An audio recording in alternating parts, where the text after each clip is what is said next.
ஆண்டவரும் இரட்சகருமாகிய இயேசுவின் இனிய நாமத்தில் உங்கள் ஒவ்வொருவருக்கும் வாழ்த்துதல்கள்.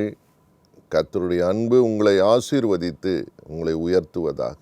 இந்த நாளிலேயும் நம்முடைய தியானத்துக்கென்று ஏசாயாவின் புத்தகம் 61 அதிகாரம் 7 வசனத்தை கவனிக்கும்படி விரும்புகிறேன்.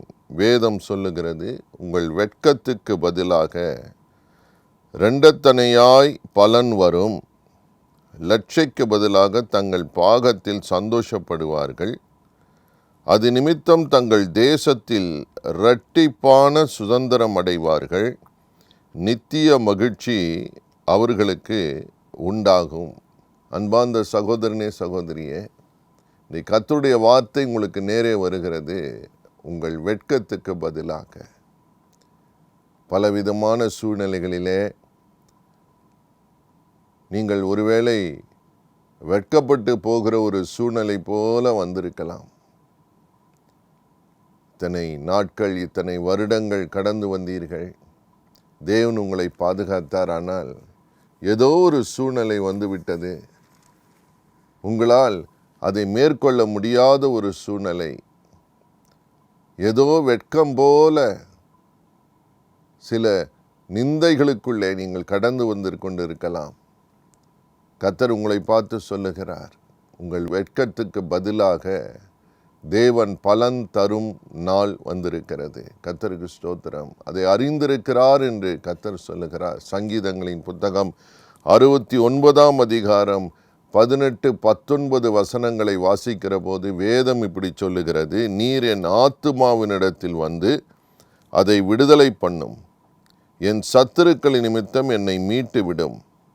தேவரீர் என் நிந்தையையும் என் வெட்கத்தையும் என் அவமானத்தையும் அறிந்திருக்கிறீர். என் சத்துருக்கள் எல்லாரும் உமக்கு முன்பாக இருக்கிறார்கள். நீர் அறிந்திருக்கிறீர். சங்கீதக்காரன் சொல்லுகிறார், என் நிந்தையையும் என் வெட்கத்தையும் என் அவமானத்தையும் அறிந்திருக்கிறீர். ஒருவேளை அப்படிப்பட்ட சூழ்நிலைகள் கடந்து போக வேண்டியிருந்தால் ஏதோ ஒன்றின் நிமித்தம். ஒரு முறை ஒரு சகோதரன் என்னோடு சொன்னார், மிகுந்த கௌரவத்தோடு வாழ்கிறோம், எங்கள் மகளை திருமணம் செய்து கொடுத்தோம், ஆனால் அவள் செய்து வந்த காரியத்தின் நிமித்தம், அவள் புகுந்த வீட்டில் செய்த அவளுடைய செய்கைகளின் நிமித்தம் இன்றைக்கு நாங்கள் வெட்கப்பட்டு நிற்கிறோம், அவமானத்தை சுமக்கிறோம், நாங்கள் என்ன செய்வதென்று தெரியவில்லை, மிகுந்த வேதனையில் இருக்கிறோம் என்று புலம்பினார். அவரோடு கூட பல நாட்கள் நாங்கள் ஜெபித்திருக்கிறோம். கர்த்தருக்கு ஸ்தோத்திரம். அவருடைய வெட்கத்தை எல்லாம் கர்த்தர் மாற்றினார். அவருடைய அவமானத்தை, சங்கடத்தை எல்லாம் கர்த்தர் மாற்றினார். இன்றைக்கு அவர்கள் குடும்பம் சாட்சியாக தேவனால் ஆசீர்வதிக்கப்பட்டு இருக்கிறார்கள். கர்த்தருக்கு மகிமை உண்டாகட்டும். உலகத்திலே வாழுகிற நேரங்களிலே சில நேரங்கள் நமக்கு வெட்கமும் வருகிற போது பரலோகத்தின் தேவன் அதை பார்க்கிறார். இரட்டத்தனியாய் பலன் தருவேன் என்று சொல்லுகிறதை பார்க்கிறோம். there will be a double blessing. அப்படி இரட்டிப்பான ஆசீர்வாதம் என்று சொல்லுகிற ஒரு அற்புதமான ஒரு ஆசீர்வாத வார்த்தை செப்பனியாவின் புத்தகம் 3 அதிகாரம் 19 வசனத்தில் எழுதியிருக்கிறது. செப்பனியா 3 அதிகாரம் 19 வசனம் இப்படி சொல்லுகிறது, இதோ அக்காலத்திலே உன்னை சிறுமைப்படுத்தின யாவரையும் தண்டிப்பேன், நொண்டியானவனை ரட்சித்து தள்ளுண்டவனை சேர்த்து கொள்ளுவேன். அவர்கள் வெட்கம் அனுபவித்த சகல தேசங்களிலும் அவர்களுக்கு புகழ்ச்சியும் கீர்த்தியும் உண்டாக செய்வேன். It's a double blessing. இரட்டத்தனியான என்ன ஆசீர்வாதம்? அவர்களுக்கு புகழ்ச்சியும் கீர்த்தியும் உண்டாக செய்வேன் என்று கர்த்தர் சொல்லுகிறார். சிறுமைப்பட்டு போன உங்களை பார்த்து கர்த்தர் சொல்லுகிறார். நொண்டியானவன் என்று வேதம் சொல்லுகிறது. நீங்கள் நன்றாய் நடந்தீர்கள், ஆனால் உங்கள் வெட்கத்தின் நிமித்தம் இப்பொழுது நொண்டி நொண்டி நடக்கிறது போல உங்கள் வாழ்க்கை நொண்டி போய் கொண்டிருக்கலாம். கவலைப்படாதிருங்கள். வேதம் திட்டமாய் சொல்லுகிறது, நொண்டியானவனை ரட்சித்து தள்ளுண்டவனை சேர்த்து கொள்ளுவேன். நன்றாக இருக்கும்போது எல்லாரும் நம்மை சேர்த்து கொள்ளுவார்கள். ஆனால் குறைவுபடும் பொழுது, வேதனைப்படும் பொழுது, சுகவீனமாகும்போது நம்மை தள்ளிவிடுகிற அநேகர் உண்டு. ஏன் குடும்பத்தாரே நம்மை தள்ளிவிடுவார்கள். சொந்த பந்தங்கள் தள்ளிவிடும், உறவுகள் தள்ளிவிடும், நல்ல நண்பர்கள் தள்ளிவிட வாய்ப்புண்டு. ஆனால் தேவன் சொல்லுகிறார், தள்ளுண்டவர்களை சேர்த்து கொள்ளுகிற தேவன். ஹல்லேலூயா. உங்கள் இருதயம் கலங்காதிருக்கட்டும். கர்த்தர் இரட்டத்தனையான நன்மையை தருகிறவர். இயேசுவும் அந்த பாதையில் கடந்து போனதினால் தான் இந்த அருமையான வாக்குத்தத்தத்தை தம்முடைய பிள்ளைகளுக்கு தருகிறார். நம் நிமித்தம் ஒவ்வொருவருக்காகவும் வெட்கத்தை அனுபவித்த தேவன். நீங்கள் ஏசாயா 53 அதிகாரத்தை வாசித்து பாருங்கள். வேதம் சொல்லுகிறது, அவர் நிந்திக்கப்பட்டார், தூஷிக்கப்பட்டார். உங்களுக்காக எனக்காக அவமானத்தை சகித்த தேவன் சிலுவை வரைக்கும். சிலுவையிலே அவரை அறைந்தார்கள் என்று போட்டிருக்கிறது, 2 கல்லர்கள் நடுவிலே. It is nothing but a humiliation. வெட்கம் உண்டாக்குகிற ஒரு காரியம் அது. தனியாய் சிலுவையில் அறைந்திருக்கலாம், ஆனால் 2 பக்கம் 2 திருடர்களோடு, கல்லர்கள் மத்தியிலே. பல நேரங்கள் உங்களை மற்றவர்களோடு இழிவாக ஒப்பிட்டு பேசும்போது உங்கள் இருதயம் கலங்குகிறது அல்லவா, நொறுங்கி போகிறோம் அல்லவா. இயேசு அதன் வழியாய் கடந்து போனார், உங்களுக்காக, எனக்காக, என் பாவத்துக்காக, உங்கள் பாவத்துக்காக. இயேசு அந்த பாவத்தை சுமந்து பரிசுத்தராகி அவர் சிலுவையில் அவமானத்தை சகித்தார், பாடுகளை ஏற்றுக்கொண்டார். அவருக்கு தெரியும் வெட்கம் என்றால் என்னவென்று, அவமானம் என்றால் என்ன என்று அவருக்கு தெரியும். உங்கள் இருதயம் கலங்காதிருக்கட்டும். அன்பு சகோதரனே, சகோதரியே, அந்த சிலுவையை நோக்கி பாருங்கள். அப்பொழுதுதான் இந்த அற்புதமான வாக்குத்தத்தம் உங்கள் மேலே கர்த்தர் இறங்க பண்ணுகிறார். என்ன? உங்கள் வெட்கத்துக்கு பதிலாய் இரட்டத்தனையான பலனை கர்த்தர் தருவேன் என்று சொல்லுகிறார். உங்கள் பாகம் என்று இருக்கிறது. There is your share of blessing. உங்களுக்கு சேர வேண்டிய ஆசீர்வாதம் இருக்கிறது. அதை யாரும் எடுத்துக்கொள்ள விட மாட்டார். பொல்லாத உலகத்தில் வாழ்கிறோம். அடுத்தவர்களுடைய பொருளின் மேல் ஆசைப்படுகிற அநேகர் இருக்கிறார்கள்.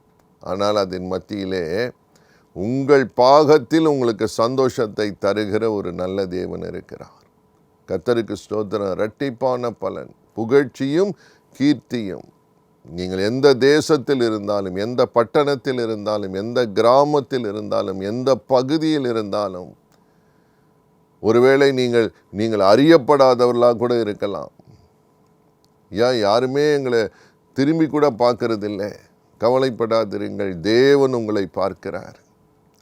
எந்த இடத்திலே வெட்கத்தை அனுபவித்தீர்களோ, கர்த்தரிடத்திலே திரும்புகிற போது, தேவனை நோக்கி பார்க்கிற போது, வேதம் சொல்லுகிறது, அவரை நோக்கி பார்த்த முகங்கள் பிரகாசம் அடைந்தது, வெட்கப்பட்டு போகவில்லை. ஹல்லேலூயா. நீங்கள் மனுஷரை நோக்கி பார்க்காதிருங்கள். உங்கள் இக்கட்டுகளிலே, தேவைகளிலே, உங்கள் சூழ்நிலைகளிலே யாரை நோக்கி பார்க்கணும்னு வேதம் சொல்லுகிறது? கர்த்தரை நோக்கி பாருங்கள். அவரை நோக்கி பார்த்த முகங்கள் பிரகாசம் அடைந்தது. வெட்கம் வருகிற போது இருள் தான் இருக்கிறது, வேதனை இருக்கிறது, துன்பம் இருக்கிறது, கண்ணீர் இருக்கிறது. ஆனால் அவரை நோக்கி பார்க்கிற போது சில சூழ்நிலைகள்லாம் நம்மளால் ஹேண்டில் பண்ணவே முடியாது. It is beyond our strength. நீங்கள் அப்படிப்பட்ட பாதையில் கடந்து போகிறீர்களோ, கர்த்தர் உங்களோடு கூட பேசுகிறார். நீங்கள் கடந்து போகிற சில சூழ்நிலைகள் உங்கள் பலனுக்கு மிஞ்சினது. You cannot handle it. நீங்கள் சொல்கிறீங்க, ஆண்டவரே என்னால் முடியல, என்னால் என் கணவரை திருத்த முடியல, என் பிள்ளைகளை திரும்பி கொண்டு வர முடியல, கைக்கு மிஞ்சி, என் பலத்துக்கு மிஞ்சி போய்விட்டார்கள், என் கண்ட்ரோலில் இல்லை, காரியங்கள் என்னுடைய சக்திக்குள்ளே இல்லை, சக்திக்கு மிஞ்சின பாரம் என் மேல் வந்து விட்டது. கவலைப்படாதிருங்கள், உங்கள் சத்தத்தை கேட்கிற ஒரு நல்ல இயேசு இருக்கிறார். உங்களுக்கு பதில் தருகிற ஒரு நல்ல தேவன் இருக்கிறார். உங்களை பார்த்து சொல்லுகிறார், பயப்படாதே, பயப்படாத, நான் உன்னோடு இருக்கிறேன், திகையாதே, நான் உன் தேவன், நான் உன்னை பலப்படுத்தி உனக்கு சகாயம் பண்ணுவேன். என்ன சகாயம் பண்ணுவார்? உங்கள் வெட்கத்தை மாற்றுவேன் என்று சொல்லுகிற தேவன். உங்கள் வெட்கத்துக்கு பதிலாய் என்று எழுதியிருக்கிறது. உங்களை சிறுமைப்படுத்தி வெட்கப்படுத்தினவர்கள் வெட்கப்பட்டு போவார்கள். சில நேரங்கள் தேவன் சத்துருக்களை உங்களுக்கு எதிரிட்டு வருகளை நேரடியாய் தண்டிப்பதில்லை. அவர்கள் முன்பதாக உங்களை உயர்த்துகிறார். நீங்கள் தேவனுடைய செயலை பார்க்க வேண்டும். சில நேரம் பொறாமையினால் எரிச்சலினால் உங்களுக்கு விரோதமாய் வருவார்கள். ஆண்டவர் செய்கிற அற்புதம் என்ன தெரியுமா? அவர்கள் பார்க்கும்போதே உங்களை இன்னும் அதிகமாய் ஆசீர்வதித்து உயர்த்துவார். அதுவே அவர்களுக்கு தண்டனையாய் மாறிவிடுகிறது. சத்துருக்களுக்கு கவலைப்படாதிருங்கள். உங்கள் வெட்கம் மாறும், உங்கள் நிந்தை மாறும், உங்கள் அவமானம் தேவனால மாற்றப்படும்.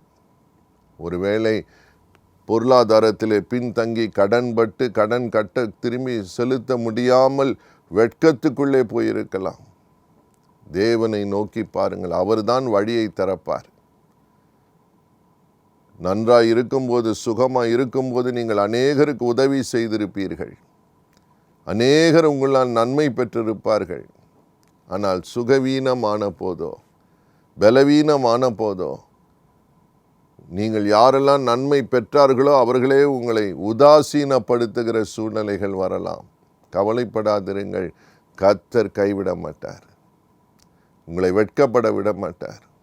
பரத்திலிருந்து ஒத்தாசை வரும் என்று வேதம் சொல்லுகிறது. அவரை நோக்கி பார்க்கிறதுனால் என்ன? வானத்தையும் பூமியை உண்டாக்கின கர்த்தரிடத்திலிருந்து எனக்கு ஒத்தாசை வரும் என்று சங்கீதக்காரன் சொல்லுகிறான். My help comes from above, the creator of heaven and earth. உங்கள் இருதயம் கலங்காதிருக்கட்டும். நீங்கள் யாரை நோக்கி பார்க்கிறீர்கள் தெரியுமா? உங்களுக்கு எல்லாவற்றையும் செய்ய வல்லவரை நோக்கி பார்க்கிறீர்கள். Nothing is impossible with God. இந்த நாளிலேயும் நம்மை தாழ்த்துவோம், அவரை நம்புவோம். உங்கள் துக்கம் சந்தோஷமாய் மாற, உங்கள் வெட்கத்துக்கு பதிலாக இரட்டத்தனையான பலன், கீர்த்தியும் புகழ்ச்சியும் என்று எழுதியிருக்கிறது. அதை அனுபவித்து சாட்சியாய் நிற்க இயேசு உதவி செய்வார். பாவத்தின் நிமித்தம் வெட்கப்பட்டிருக்கலாம். இயேசுவின் இரத்தம் உங்களை கழுவி சுத்திகரிக்கும். பாவம் வெட்கத்தை உண்டு பண்ணும். ஆனால் மனம் திரும்புகிற போதோ வேதம் சொல்லுகிற அவர் இறங்குவார். நாம் ஜெபிக்கலாமா? எங்களை நேசிக்கிற நல்ல தகப்பனே, எந்த சூழ்நிலையில் வெட்கப்பட்டு நிற்கிறார்களோ உம்முடைய பிள்ளைகளுக்கு இறங்கும். நீர் மன்னிக்க தயை பெருத்தவர். இன்றைக்கு உம்முடைய வல்லமையான வார்த்தையின் அபிஷேகம் ஒவ்வொரு மேல் இறங்கட்டும். ஆண்டவரே, மற்றவர்கள் முன்பதாக உம்முடைய பிள்ளைகள் வெட்கப்பட்டு போகாதபடி நீர் காப்பாற்றுகிறவர். இரட்டத்தனையான பலன் வரும் என்று சொன்னீங்களே, அது வரட்டும் அப்பா, வரட்டும். ஆண்டவரே, எதிலெல்லாம் பின்தங்கி போயிருக்கிறார்களோ, மனம் நொறுங்கி போயிருக்கிறார்களோ, ஐயா தவித்து கொண்டு இருக்கிறார்களோ, உம்முடைய நல்ல கரம் இப்பொழுது ஆசீர்வதிப்பதற்காய் ஸ்தோத்திரம். உம்முடைய அபிஷேகம் இறங்கட்டும். ஆண்டவரே, எல்லாம் இருக்கலாம், ஆனால் ஏதோ ஒரு காரியம் இல்லை என்பதினால் வெட்கப்பட்டு போயிருக்கலாம். இன்றைக்கு நீ நிறைவான நன்மையை தருகிறவர். உம்முடைய பிள்ளைகளை கைவிடாத தேவன், பாவத்திலிருந்து ரட்சிக்கிறவர், பரிசுத்த வாழ்க்கையை தருகிறவர். யாரெல்லாம் உம்மை நோக்கி கூப்பிடுகிறார்களோ அவர்களுடைய இரத்தத்தினால் கழுவி பரிசுத்தப்படுத்தும். அற்புதங்களை காணட்டும். அவருடைய குறைகள் நிறைவாகட்டும். பலனை கட்டளையிடுகிற தேவன், சுகம் உண்டாகட்டும், விடுதலை உண்டாகட்டும். தேவனால் வருகிற உயர்வினால் இரட்டத்தனையான பலனை தருவேன் என்று சொன்னீங்களே, அது இன்றைக்கே இப்பொழுதே இந்த மாதமே அவர்கள் காணும்படி செய்கிற தேவன். அவருடைய வாழ்க்கை பிரகாசிக்கட்டும் அப்பா. உம்மையே நோக்கி பார்க்க உதவி செய்யுங்க, அணைத்து கொள்ளுங்க. உம்முடைய ஆசீர்வாதம் தங்கட்டும், பெருகட்டும். தாழ்த்தி ஒப்பு கொடுக்கிறோம், ஜெயத்தை எடுக்கிறோம் இயேசுவின் நாமத்தில் நல்ல பிதாவே. ஆமேன், ஆமேன். God bless you.